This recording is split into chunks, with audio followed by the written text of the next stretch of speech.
The morning of our 7th wedding anniversary, I woke up to the smell of his cologne on the pillow. Cedar and something synthetic, the expensive kind that costs $200 and smells like a man who wants to be taken seriously. I lay still for a moment, eyes open, staring at the pale ceiling of our bedroom, running my palms flat against the thread count I had selected 6 years ago from a catalog I no longer subscribed to. 7 years. I had been dead for 3 of them. Not literally. Or maybe literally.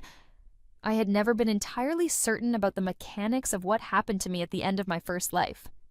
What I knew, with the certainty of someone who has lived through a thing and carried the memory of it into a new morning, was that I had lived this before, every detail of this particular Tuesday.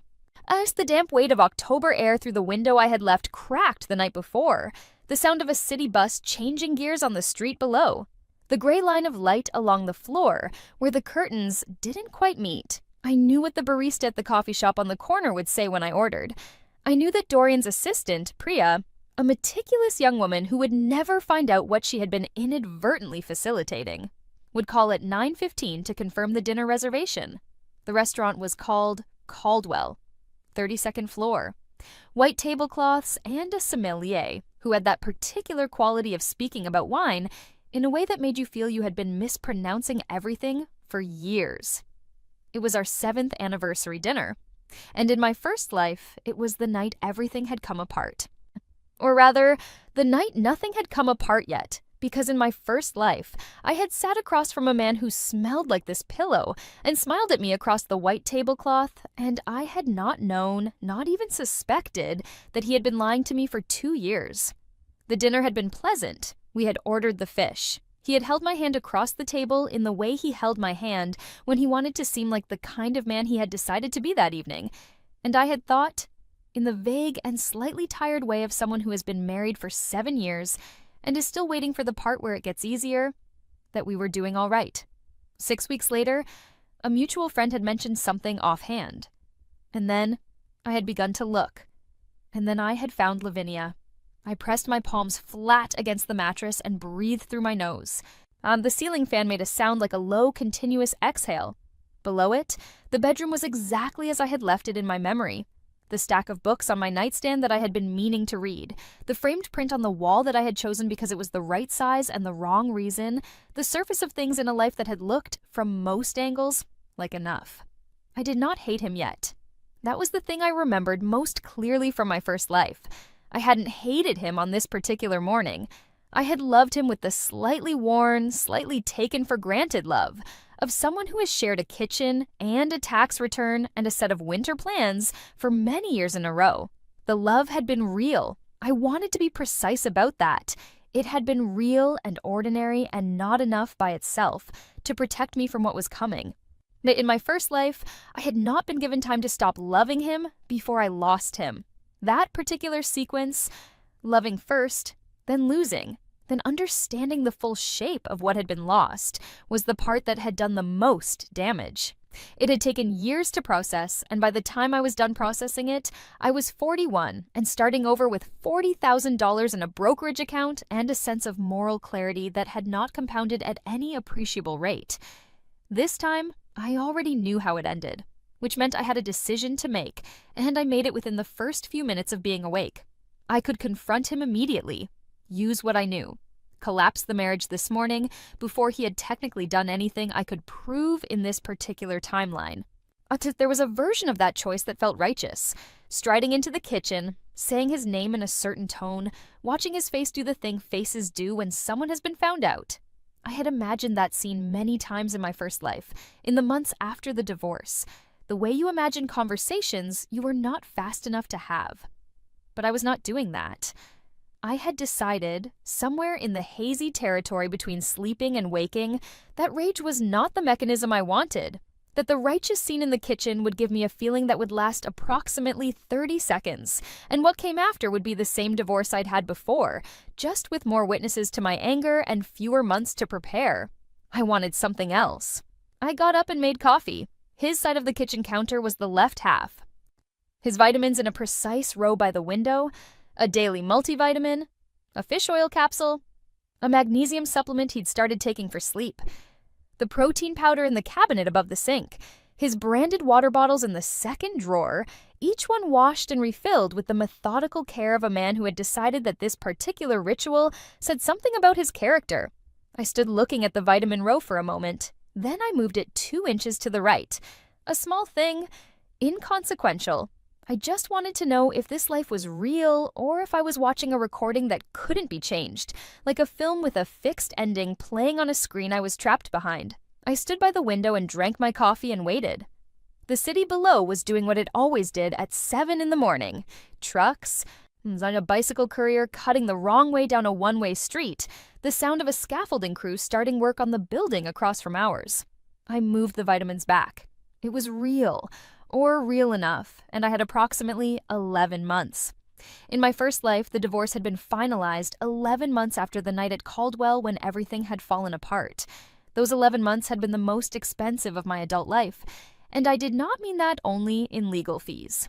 I meant the cost of not understanding what you had and what it was worth and what would happen to it while you were in the process of losing it. I had walked away from 7 years with 1/3 of the equity in a condominium that had not recovered its pre-recession value, a joint brokerage account worth $40,000, and the proud, idiotic knowledge that I had let him keep the retirement account because it had seemed in the mediation conference room like the humane thing to do. His attorney had proposed dividing it. A QDRO, a qualified domestic relations order, which I had not known the name of at the time, would have allowed me to take my share directly into my own IRA, penalty-free and tax-deferred until retirement. My attorney had explained this to me. I had overruled her. Dorian had been 51. He was starting over. The retirement account was the bulk of his savings. He'd asked for it in a tone that was careful and reasonable and designed to make me feel that I was the bigger person if I agreed. I had agreed. 18 months later, his company had failed, and then he had liquidated the entire retirement account, every dollar of the $820,000 balance, to inject capital into a company that survived the injection for 8 months and then died anyway. I had done the math at 2 in the morning, in my apartment, with a glass of water and a calculator, and the particular cold-eyed clarity that comes from no longer having anything at stake in the outcome. 10% early withdrawal penalty to the IRS. Then federal income tax at his marginal rate. He'd had a good year, consulting income on top of everything else, so 32% federal. Then state. When you summed the penalties and the taxes, he had burned somewhere between 40 and 45% of that account before a single dollar reached the company. He had liquidated $820,000. He had received approximately $466,000. He had sent $466,000 into a company that lasted another 8 months. I remember setting down the calculator and looking at the ceiling for a long time. The divorce settlement had listed the retirement account as worth $818,000 and the condo equity as worth $690,000. His attorneys had formally noted that I had received the lesser asset. I had signed the document agreeing with this assessment. I had signed. Standing in our kitchen on the morning of our 7th anniversary, with the coffee warming my hands and the vitamins back in their exact row and the city moving below us, I thought, in this life, I am going to sign the same document, and I am going to understand exactly what I am signing. Dorian came into the kitchen at 7:40, showered, all wearing the gray wool trousers I had helped him select at the department store on 5th during a weekend trip 3 years ago. He looked the way he always looked, solid, composed, handsome in the specific way of a man who has decided what kind of man he is and has been executing that decision consistently for 2 decades. It worked, as a presentation. It had worked on me. "Happy anniversary," he said. He kissed my temple. The cologne was on his neck and collar, applied after the shower. "Happy anniversary," I said. I handed him his coffee. He took it the way he always took his coffee. Both hands around the mug, a particular hold that I had found endearing in the first year of our marriage and had since catalogued without effect, the way you catalog the specific habits of a life you have been living. He stood by the window. Well, he had a talent for looking contemplative.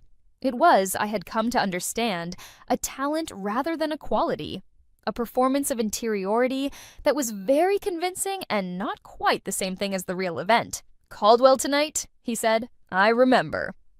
He glanced over at me with something slightly warmer in his expression than our usual morning register. We were trying today. It was our anniversary, and he was the kind of man who tried on anniversaries with the specific effort of someone who knew he had not tried sufficiently the other days. "You look good," he said.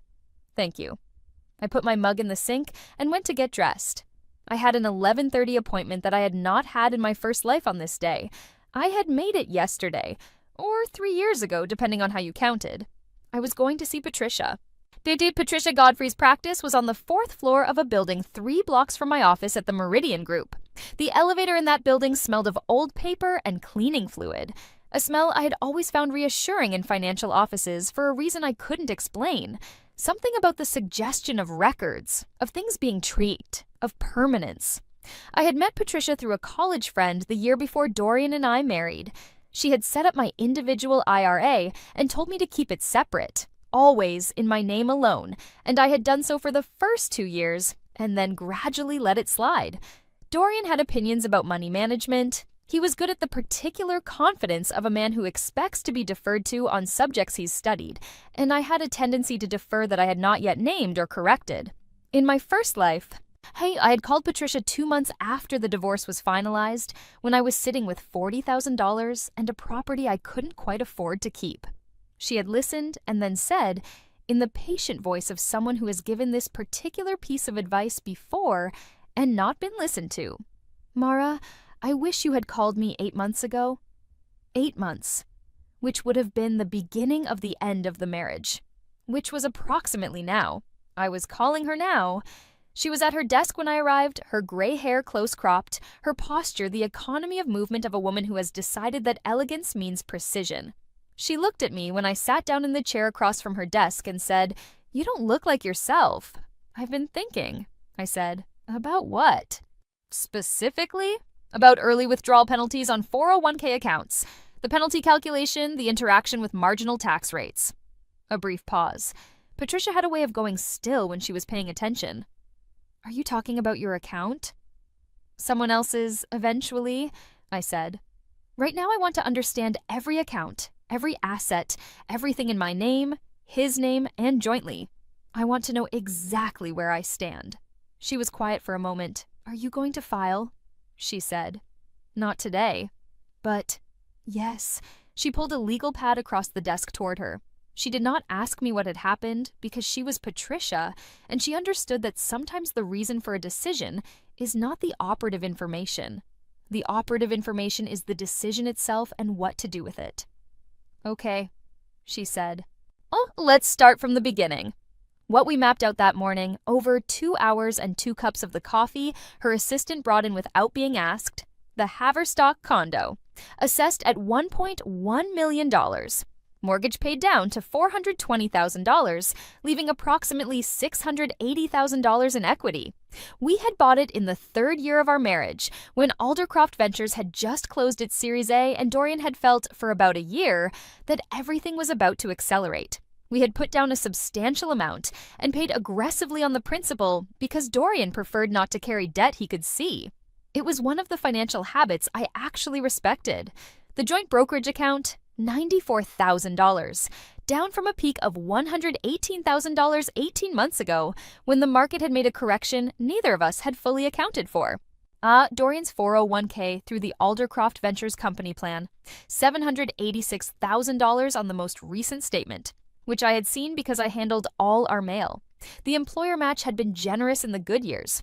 The account had been maxed every year since he was 40, which meant 7 years of maximum contributions plus compounding. My own IRA, $38,000. This number represented years of neglect. I had contributed minimally since the marriage because Dorian had suggested, reasonably and not unkindly, that we focus our investment dollars on the joint brokerage instead, where we could choose our own allocations. I had agreed. I had watched my own retirement savings atrophy to a number that made me feel, sitting in Patricia's office for the first time in 3 years, slightly sick. My salary from Meridian, competitive for the role, but I had been operating at approximately 60% of my actual capacity for several years, managing the household logistics, Traveling with Dorian when it seemed important, being present in a way that costs something, even when you don't name what it costs. Patricia wrote for a long time. When she put the pen down, she looked at me over the legal pad with the evaluating look she had given me at the party where we first met, when I had asked her whether she thought most people understood the mechanics of their own financial decisions, or whether they mostly hoped. She had said, "Most people hope." I had said, "What are you then?" She had said, "I plan." "You understand," she said now, "that every financial decision you make between now and filing will be subject to examination." "I know." "Which limits what we can do. So I want to be clear about that. We are not moving money in ways that look improper." "I know. I don't want to hide anything. I want to do everything correctly. I just want to do it in the right order." She tilted her head. "What's the right order?" "First, I stop underutilizing my own retirement accounts. I had been contributing 12% of my salary to the Meridian 403B and neglecting my IRA entirely. I want to redirect, max my IRA, open a Roth, bring the 403B to the annual maximum. That's defensible. You're entitled to manage your own retirement savings. Second, I want to understand the after-tax value of the condo equity versus the after-tax value of the retirement account, not the face value, the value I would actually receive." Patricia looked at me steadily. "You're thinking about asking for the property in the settlement." "I'm thinking about whether it's worth more than the retirement account in real terms." This was the calculation I had not understood in my first life. On paper, the retirement account looked larger. The condo had a mortgage attached to it, which made it look like a liability. But when you accounted for the capital gains exclusion, a single person can exclude up to $250,000 in capital gains on the sale of a primary residence, provided they've lived there for 2 of the previous 5 years. The real value of the 2 assets was not what their face values suggested. If I took the condo in the settlement and bought out his equity, I owned an asset that I could sell within the next several years and exclude a substantial portion of the gain from federal income tax entirely. So as if he took the retirement account and withdrew it early, which I believed he would need to do, for reasons I was not yet prepared to share, he would lose 35 to 45% of every dollar he touched. The account that looked bigger would, in certain predictable circumstances, leave him with considerably less than the equity I'd taken. "You want the property?" Patricia said. "I want him to want the retirement account more than the property." A pause. "Why would he want the retirement account more?" "Because he'll need liquid access to capital in the next 18 months, I said. "And the retirement account, once he has it, gives him that option, even though exercising that option will cost him enormously." "And he doesn't know what you know," she said. I looked at her. "I know his business.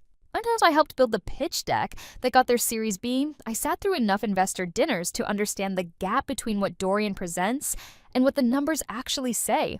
He needs capital. The institutional funding is running dry. He is going to look at that retirement account and see a bridge." Patricia was quiet for a long time. "What do you know about QDRO mechanics?" I said. She put her pen down with a small deliberateness, the way people set things down when they want a moment before speaking. "A qualified domestic relations order," she said. "It's the legal mechanism that allows a divorcing spouse to receive their share of a retirement account without triggering the early withdrawal penalty. The court issues the order, the plan administrator divides the account. Us and the alternate payee, that would be you, rolls their portion directly into their own IRA. Tax deferred. No penalty at the point of transfer. So if we divided the account equally through a QDRO, I could roll $400,000 into my IRA penalty-free. Yes, you'd pay income tax when you eventually withdraw in retirement, but no penalty and no immediate tax liability at the time of transfer. And his $400,000 would also remain in the plan with no withdrawal until retirement age. Assuming he doesn't touch it before then, yes. And if he touches it before 59 and a half, 10% penalty to the IRS, then income tax at his marginal rate on the full amount withdrawn." I let that sit between us. "What if I waive the QDRO?" I said. Patricia said my name. "What if I let him keep the full account?" I said. "But he sold the entire $818,000 in exchange for full equity on the property." The property equity is $680. The after-tax value of the retirement account, if accessed early, is closer to $460 or $470, depending on his income that year. Mara, you're trading a guaranteed $400,000 in a penalty-free rollover for an asset I understand, for an asset I intend to manage correctly, for an asset that doesn't evaporate when the person holding it makes a desperate decision. Patricia was quiet for a long moment. If this goes wrong, she said finally, you walk away from over $800,000 in potential value. I walk away from a claim on money that I believe is going to be substantially destroyed by the person holding it. Oh, and I take instead an asset I can control. She looked at me across the legal pad. Do you have documentation of the company's financial position? No. What I have is years of being present in rooms where people talked about numbers they thought I wasn't fully tracking. Another pause. That's not documentation, she said. No, but it's why I'm right. She looked at me for a long time. All right, she said. Let's talk about what you need in the next 11 months. Over the following weeks, I did the following things, all of them legal and all of them disclosed. I updated my contribution elections for the Meridian 403B to the annual maximum of $23,000. I noted the change in the household financial records where I tracked our expenses. Oh, Dorian did not notice the change because he did not review my account contributions with any regularity. He had set up his own retirement account years ago and considered the topic handled. I opened the Roth IRA Patricia had recommended years ago and contributed the annual limit. I made the maximum catch-up contribution to my traditional IRA since I was past 50. These contributions were documented, audited, and fully compliant. I also, for the first time since the marriage, asked for a meeting with the director of my division at Meridian. Her name was Josephine, and she was in her late 40s, with the careful informality of someone who has spent years in an environment where information is power and has decided that warmth is the better armor. I sat in her office and told her what I was capable of that I had not been demonstrating. You mean I had 2 specific project proposals written out. I asked for the meeting not in the tentative, apologetic register I had used at Meridian for the past several years, but in the direct tone of someone who has decided that apologizing for what you can do is a resource expenditure that doesn't pay a return. She looked at the proposals for a long time. Why now? She said. I have more capacity than I've been using, I said. I'd like to use it. She said she would review the proposals. A week later, she assigned me both projects. I also called Gideon Ferris. Gideon ran a family law practice in a building near the courthouse, on the 3rd floor above a dry cleaner that gave the hallway a particular smell of steam and chemicals. He was 56, and with the rumpled precision of a man who had decided long ago that what mattered was the quality of his preparation and not the quality of his suit, though the suit was, on examination, very good. He had a reputation in the legal community for being methodical to the point of exhausting opposing counsel. Someone had mentioned his name during my first divorce as a reason to hire someone else if I wanted a clean, quick settlement. In my first life, I had taken that advice. I had hired Harriet, who was excellent, and whose advice I had then overruled in the specific moment that cost me the most. This time, I was calling Gideon. We met for coffee at a place near his office. He listened to my description of the situation, not all of it, but the shape of it, and then he said, "How soon?" "Late spring," I said. You want the property. And I want him to want the retirement account. He looked at his cup for a moment. "You've already worked with a financial planner." "Yes." "Is this about getting the better settlement on paper or getting the better outcome in fact?" "The better outcome in fact." He nodded. "Then you understand that what we cannot do is make the retirement account look less attractive to his side. We need them to fight for it. We need them to believe they won when they get it." "Yes, which means we do not bring in a financial expert who will explain the potential downside of holding a retirement account when the holder is likely to need early access." "Correct. We argue the other side of the property. We make the condo look uncertain. Market conditions, carrying costs. We're worried about the property. We're fighting for the account." "And then," I said, "we walk away from the account reluctantly." He looked at me. Something in his expression that was not quite a smile, but was in the neighborhood of one. "You've thought this through?" he said. "I had time," I said. The next 9 months were the quietest I had ever moved through a life that was ending. I did not confront Dorian. I did not alter the temperature of our evenings. I cooked on the nights I usually cooked. I attended his company dinners and his investor events, and stood in rooms with people who were trying to decide whether Aldercroft was worth further backing, and I asked questions that I already knew the answers to. And I watched Dorian present his company with the precise confidence of a man who has not yet admitted to himself what the numbers say. I slept beside him in the bed that smelled of cedar and the synthetic thing, and I thought about Patricia's spreadsheet. There was a moment, in the 5th month, when I came close to doing the thing I had decided not to do. It was a Saturday in late winter. Dorian was at a dinner, a client thing, he said. I was at home. I had made myself pasta with a very decent bottle of wine from the rack we'd built together in the 2nd year of our marriage. I was sitting at the kitchen table with the financial folder Patricia had put together, the one I kept in the bottom drawer of my filing cabinet, and I was thinking about Lavinia. Lavinia Arabella. I always thought of her full name, for reasons I couldn't explain. Perhaps because her name had the particular quality of a thing that had been chosen with care, and which I resented. She was 33, she worked in marketing for a firm that had done communications work for Aldercroft Ventures. She had met Dorian at a conference 2 years ago, in a city I had not accompanied him to because I had a project deadline and had thought, without examining the thought, he'll be fine. In my first life, I had seen their first public photograph together on Instagram 6 weeks after our divorce was finalized. It was from Barcelona.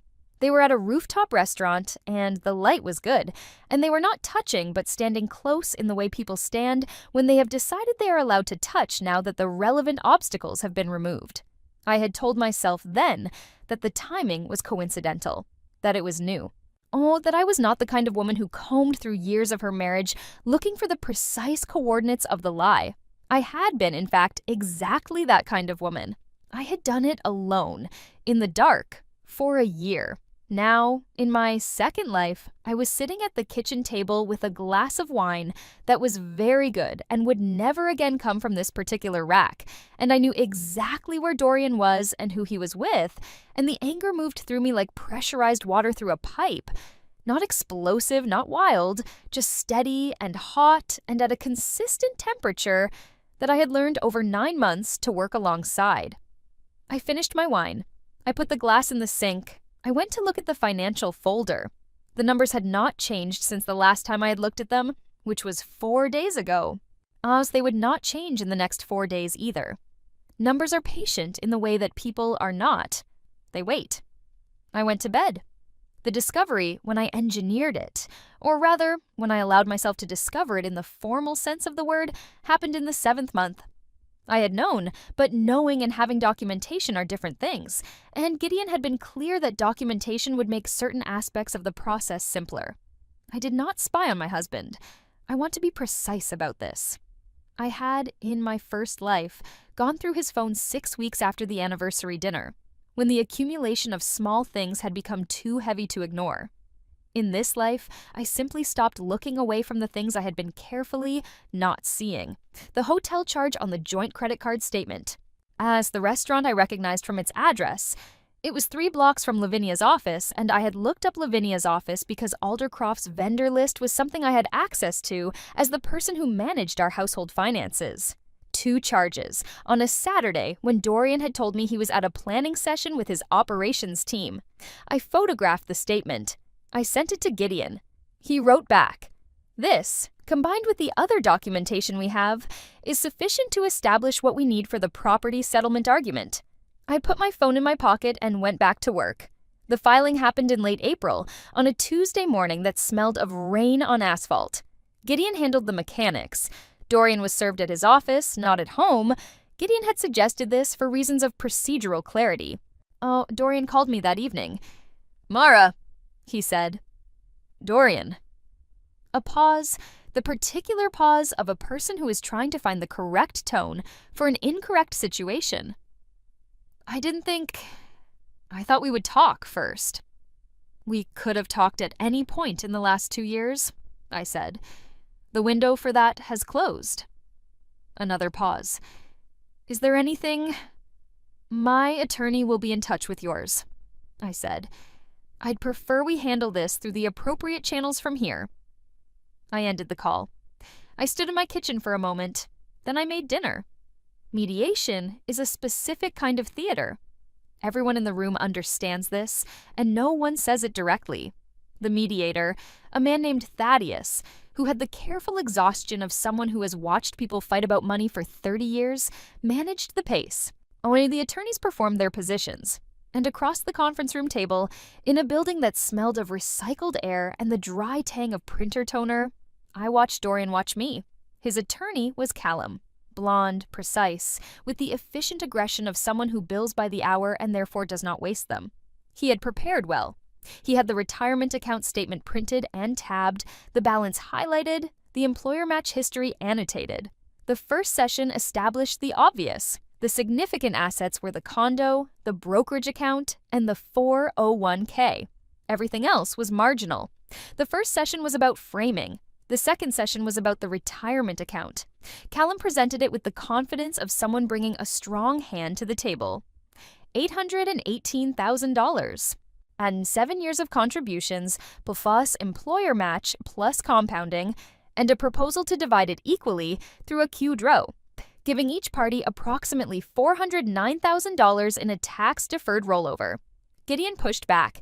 He raised questions about the vesting schedule on the employer match.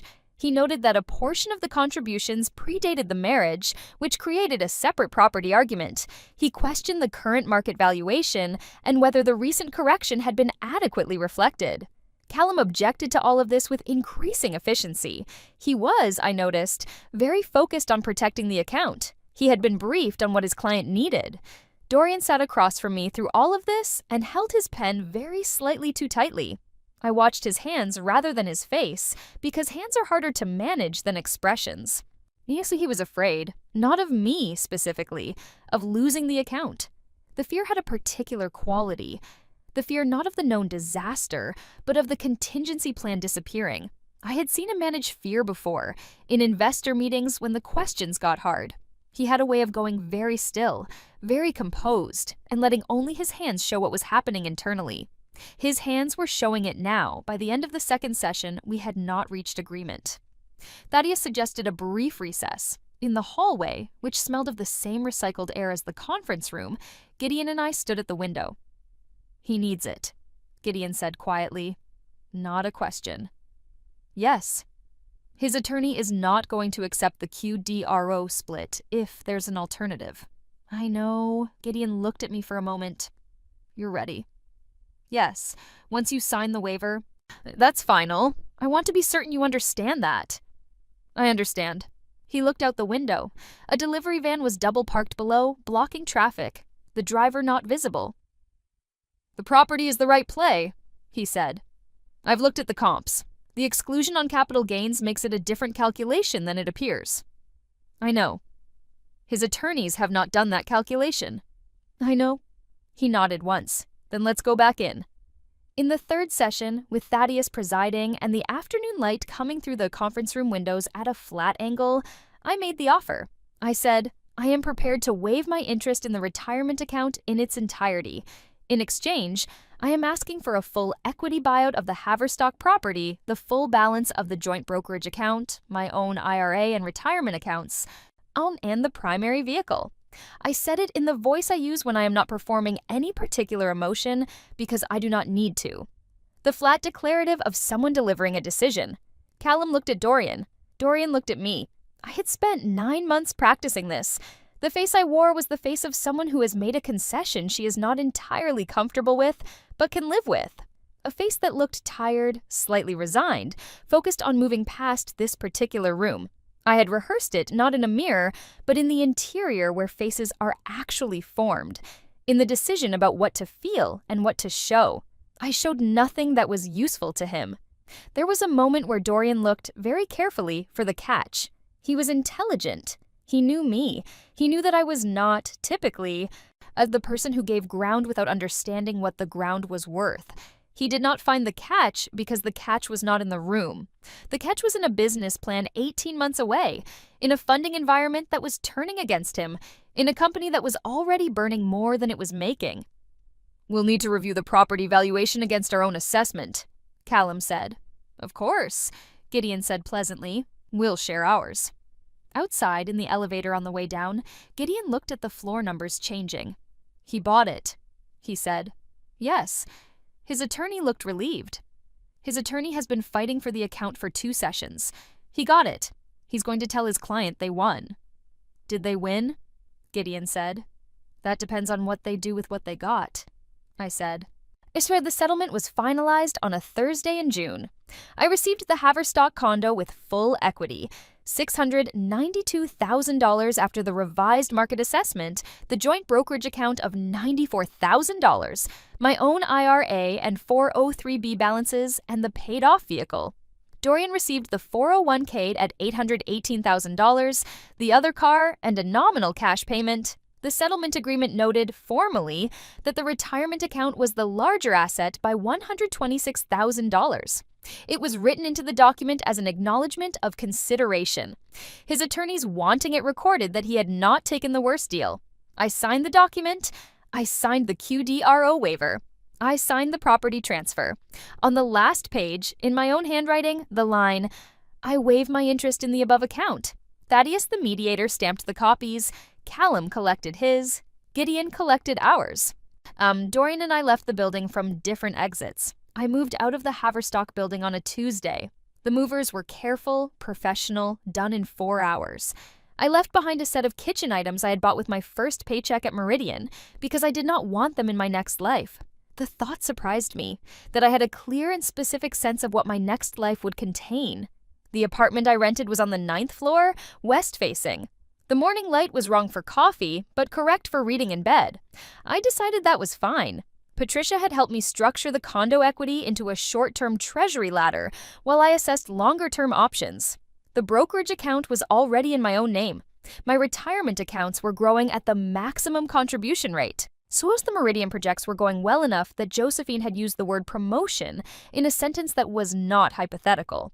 I did not think about Dorian, not because thinking about him was painful, because he was no longer the relevant variable. I heard about the withdrawal from a mutual acquaintance at a dinner party 6 months after the divorce was finalized.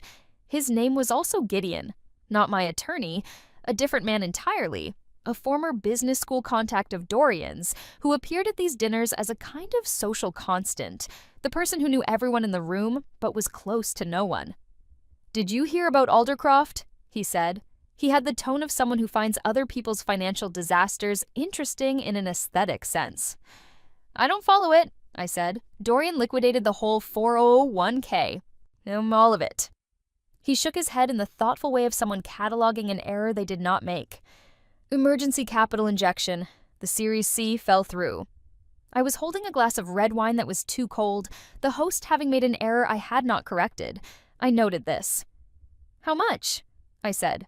Callum, Dorian's old law school friend, said north of 800, the whole balance. "Approximately 818, I said. He looked at me.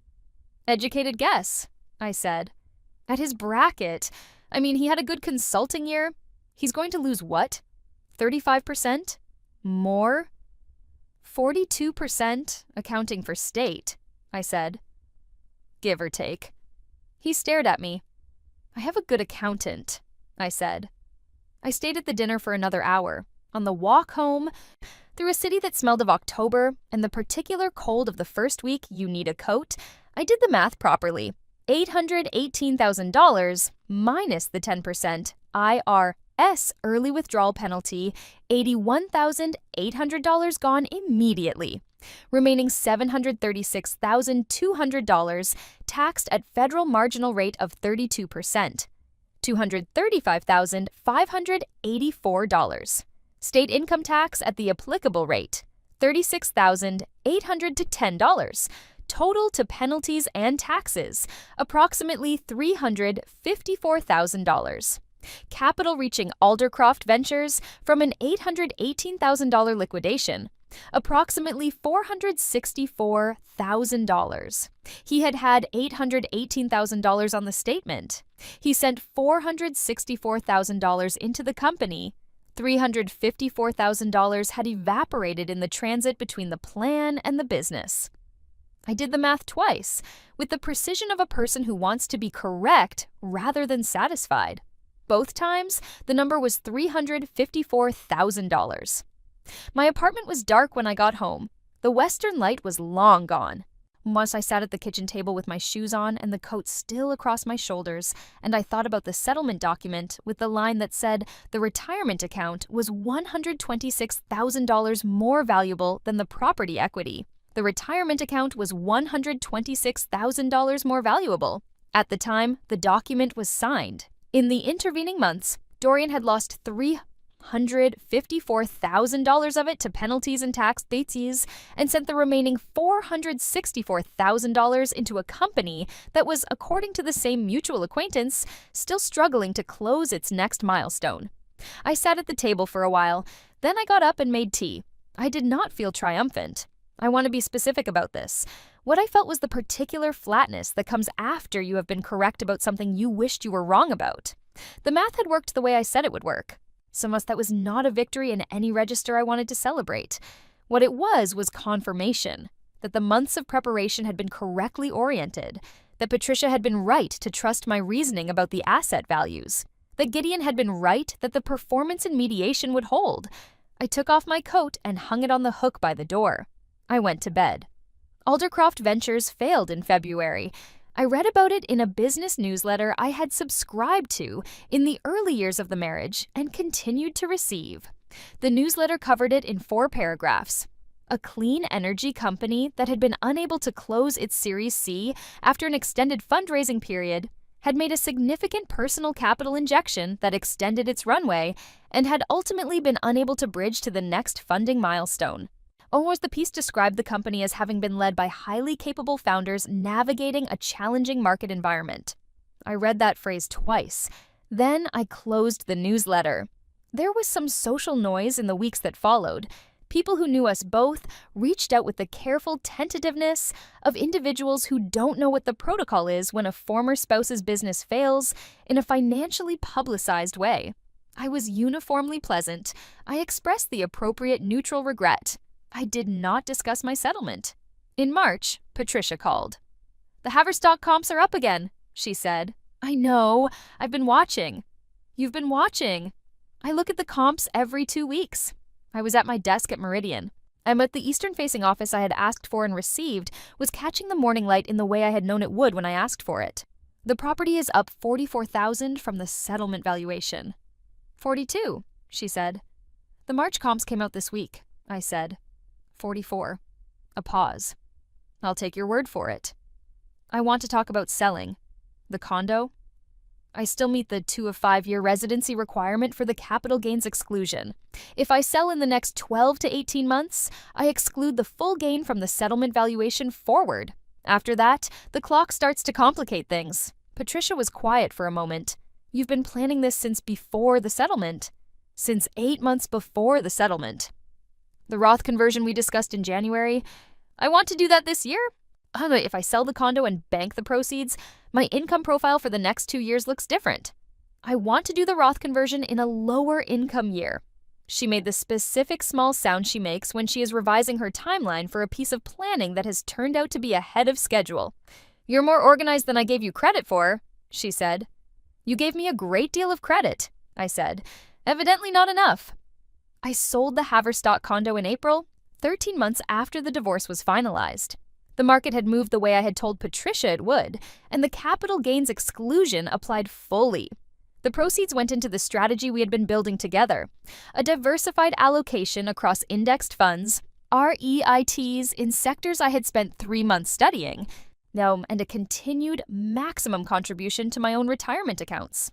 The total value of my portfolio, 13 months after signing the settlement document, was $847,000. The settlement document had said I received the lesser asset. The retirement account had been $818,000 on the day of signing. Dorian had liquidated it. He had received $464,000.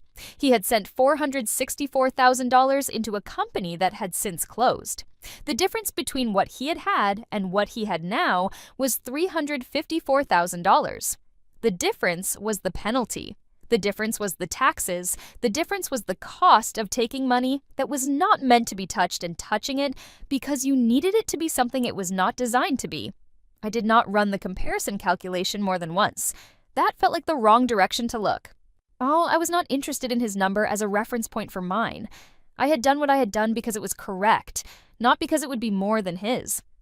It happened to be both. In early May, I received an email from Dorian. The subject line said only, "I'm sorry." The body was 4 sentences. He was sorry for what he had done during the marriage. He understood if I didn't respond. He hoped I was doing well. I read it twice. I opened a draft and typed, "I appreciate you saying that." I read it. Then I deleted it. I opened instead the investment portfolio tracker that Patricia and I had been building over the past 6 months, the one that charted contributions, returns, rebalancing triggers, and the projected trajectory over 10 years. The numbers were doing what we had planned for them to do. That they were patient and consistent in the way numbers are, the way people are not. I saved the spreadsheet. I did not respond to the email. There is a thing I want to say about the woman who sat in that mediation conference room and wrote, in her own hand, "I waive my interest in the above account." She was not performing sacrifice. She was not being noble. She was not doing what people do when they make concessions in difficult rooms, giving something up because they are tired, or because it feels like the generous thing, or because they have decided that peace is worth a price they will regret later in a quiet apartment. She was executing a plan she had spent 9 months building with 2 people she trusted who were very good at their specific work. The plan was not complicated, but it required something that is harder to sustain than intelligence, the willingness to be patient while holding information that wanted to be deployed, the willingness to perform uncertainty while being certain, the willingness to let the other side believe they had won the moment they were in, while knowing that moments are not the unit of measure that matters. The unit of measure that matters is what you have at the end of the year, and the year after that. I want to explain the financial mechanics clearly because they are the point. A 401k or similar employer-sponsored retirement plan looks like money on the statement. It is, in fact, a promise of future money subject to specific conditions. The condition is, do not access this before age 59 and a half. If you honor that condition, the money grows tax-deferred until you retire and begin withdrawing, at which point you pay income tax on what you take at whatever your rate is in retirement, which is typically lower than your working rate. If you break the condition, if you access the money before 59 and a half, the penalty is 10% of the amount withdrawn, paid immediately to the IRS as a flat penalty tax. This is separate from and in addition to your regular income tax, which you also pay on the full withdrawn amount at your marginal rate. For someone earning significant income in the year they withdraw, as Dorian was, with consulting work on top of his depleted salary, the marginal rate is 32% federal, plus whatever the state takes. You can reach a combined effective rate of 40 to 45% or more.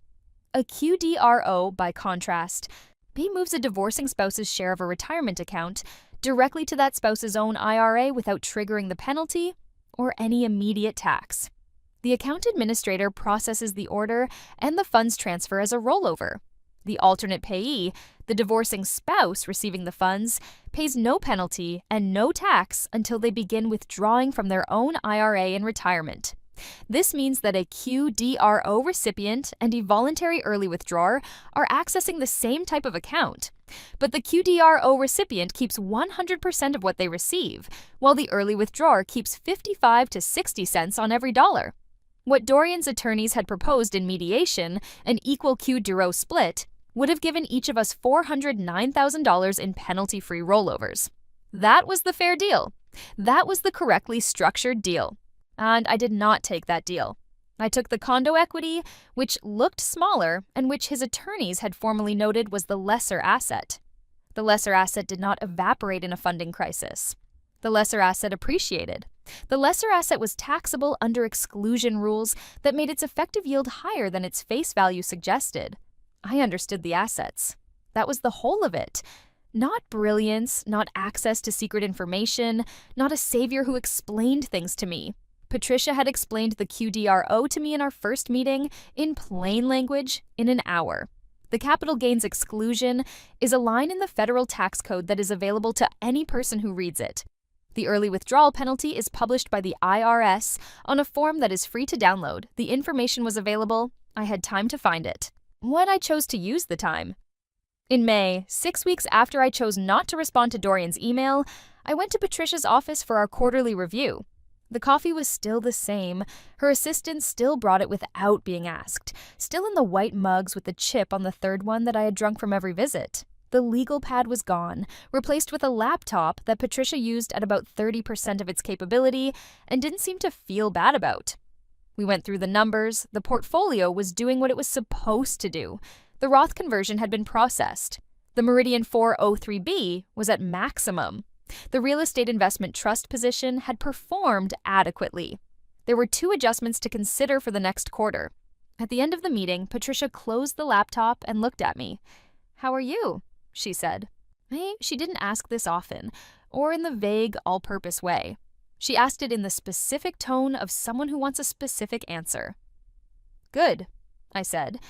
"I'm working on something at Meridian that I'll tell you about when it's finalized." "The promotion?" "Yes." "When?" "June, probably. Josephine has been clear." She nodded. "The financial impact is meaningful for the contribution modeling." "I know. I've already run the projections." She looked at me with the expression she sometimes had when she was deciding whether to say something. "What?" I said. "Nothing substantive," she said. "I was just thinking about the first time you came into this office this year, the morning of your anniversary. You walked in like you already knew where you were going." I thought about that morning. The cedar smell on the pillow.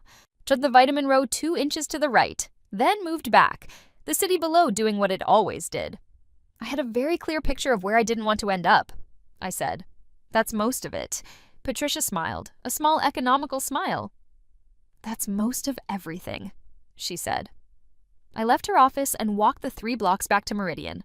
The spring air had the particular quality of late May, warm enough to be pleasant, cool enough to move through without discomfort. The city smelled of coffee and exhaust, and the specific diesel note of a crosstown bus. I was 40 years old, in a city I had chosen, with a portfolio that was growing in ways I understood and could explain, with a title that was going to change in the next month, with a lease on an apartment whose western light made the afternoons very good. I had left behind a settlement document that said I had taken the lesser asset. I had left behind a man who had liquidated the greater asset and sent the residue into a company that had since closed its doors. I had left behind a vitamin row I had moved 2 inches to the right on a morning in October and then moved back, testing the edges of a life that turned out to be real and changeable and entirely mine to work with. The city did not care about any of this. Cities don't keep score. They just go on, indifferent and intricate, doing what they do. I walked the 3 blocks in the May air. I went back to work. In the autumn, I heard from the mutual acquaintance, who was also named Gideon, that Dorian and Lavinia had ended their relationship. That he delivered this information in the same tone he had used for the retirement account news. Interested, slightly removed, not unkind. He did not seem to know that it was information I had no particular use for. "How do you feel about that?" he said. "People always ask this." "I don't feel much about it," I said. He seemed mildly disappointed by this answer.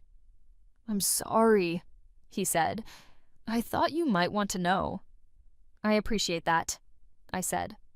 Then I changed the subject. The photograph Lavinia posted on Instagram that September, not from Barcelona, from a restaurant in the city, a glass of wine, alone. I noted the way I noted most things now. Once, clearly, completely, without the overlay of interpretation or significance. Then I put my phone in my pocket. The spreadsheet was open on my laptop. I knew the numbers were doing what I had planned for them to do. I went back to work. TV. He's one of the fucking funniest and most incredibly intelligent, amazing, quick improvisers I've I've ever seen. He's amazing. He's incredible. Halifax, Nova Scotia. When Robert Pattinson was filming that. Wait, did you see our Pats? Critical Role, Dropout, Smosh. Interesting. Yeah. He's amazing. I love Dropout. Saw Selena Gomez for a second on New Year's Eve once. Where, Grim?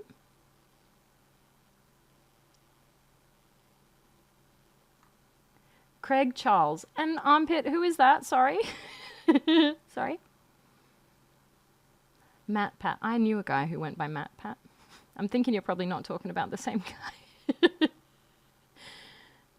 Hi, Mota. Good to see you. A Smeghead?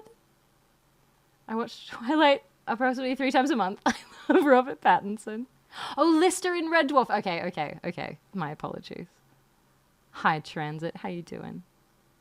He was in Red Dwarf. Okay, please forgive me. I'm so sorry. Have I gazed upon Robert Pattinson? No, but I've spent not a small amount of time with his lady, Suki. A fellow Scouser. Is that right? And how is that accent, Omerta? You have to add 5 to whatever you were going to say. Because you're a mod. Scottish fuck!